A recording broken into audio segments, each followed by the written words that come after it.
Hey y'all, welcome to Cooking on the Farm. I'm Rachel. Sorry about the noise in the kitchen today. I've got my canner going. I've got a huge crock pot roaster going with bone broth. So it's a little noisy in here. All right guys, so let's make this pumpkin pie. 1 can of pumpkin, just pumpkin, not pumpkin pie filling. 1.5 teaspoons of cinnamon, 1/2 teaspoon of nutmeg, a rounded teaspoon of ginger, 1/4 teaspoon of cloves, 1/2 teaspoon of salt, 3/4 cup of sugar. You can either use white sugar or brown sugar, 1 teaspoon of vanilla, 1 14-ounce can of evaporated milk. I could only find a 12-ounce can, 3 eggs courtesy of Bertha, Chicken Little, and Curly Top, and 1 9-inch round deep dish pie shell. So what I do, I've already got my ingredients, my spices in here. I'm gonna dump my sugar and my spices, and I'm gonna give these guys a stir.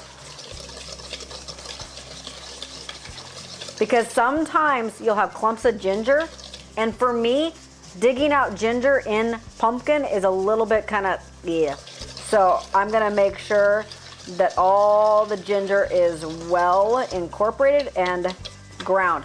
Then, I'm gonna show you guys a trick. To open your evaporated milk or any like canned milk products, this is a can opener. The pointy end, if you do, oi, there we go. You have to have a little muscle on this one. Poke a big hole, oi, poke a little hole, then you dump it in, and it doesn't go blah, blah, blah, blah, blah. And then you also don't have to get your can opener out, and because sometimes that gets super nasty. All right, then I'm gonna mix this all up. Add my pumpkin. And remember guys, this is just straight pumpkin. There is nothing else in here except for pumpkin. And another mix. Now I'm gonna crack my eggs in a separate bowl. And I wanna just get these guys broken up a little bit. They don't have to be completely whisked. Bloop, bloop, bloop. So if you have an electric mixer, that would be great right now. But I just mix this for about a minute, just kind of getting everything combined. This is about the time when I'm praying for my family. Whoever's coming over to eat with us, that minute is prayer time.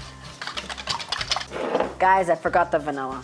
I know. I love vanilla. How could I forget it? It's like, oh, jeez. There we go. Now it's perfect. All right, make sure you scrape your sides down. The sugar melts pretty fast in the condensed milk. I don't know why, it just does. So, but if you do, you know, when you wipe your bottom, feel grit, make sure you get it all mixed up. All right, let's grab our crust. Okay guys, so if you have not watched how I make my crust, there'll be a link up here. David will have it up there, good to go.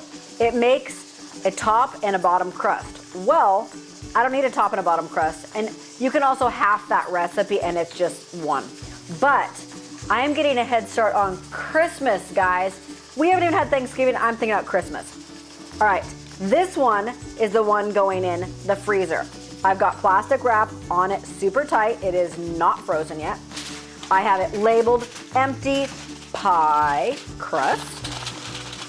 And I have it set for what I just put pecan because I think that's what I'm gonna make in here. So then I'm gonna go put this on the top shelf of my freezer and my deep freeze and forget it until Christmas. So I have dotted the bottom of my crust like I did for my apple pie, if you watched that. Last little stir here. And a dump.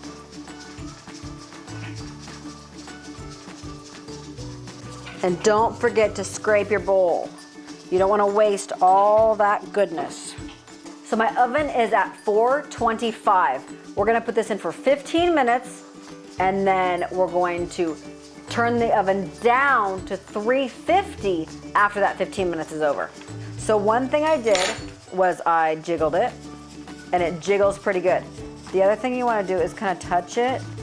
It feels pretty firm. I might put it in for another 5 minutes. I think it's not quite done. Normally when you pull a pie out, it's got a rounded top. So let's put this in for another 5 minutes.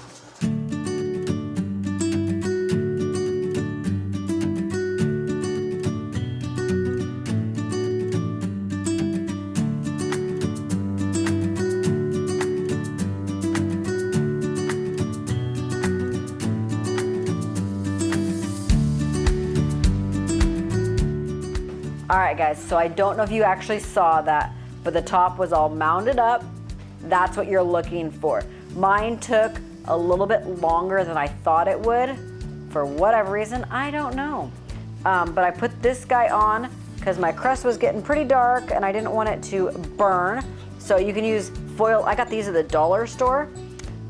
Anyway, so you're just gonna let it be. Sometimes your pumpkin pie will crack. I feel like that's when you don't have enough liquid in it. So we're gonna let this completely cool, and then we are gonna wrap it in plastic wrap, and then we're gonna wrap it in foil and throw it in the freezer for Thanksgiving. We're gonna pull it out about 3 days before, same time that we pull out our apple pie. All right, guys, from my kitchen to yours, from cooking on the farm. Good night, guys. God bless. So everything's going into there. Nothing but the pumpkin. Nothing but the pumpkin. Oh, you moved it. Well, yeah, I'm not pouring way over there, and that's ridiculous. Wait. You're gonna pour it this way, right? Sure. All right, ready? All right, go. Okay, so I've... I moved it again. How many times are you gonna move it? We forgot to put Gingy in. Oh, Or should I mention that she's upset because she didn't get put in the pie? Come here, Snap. So Gingy wanted to say hi because we put her in the pie. All right, I gotta wash my paws again. My shoe squeaks. I stepped on something.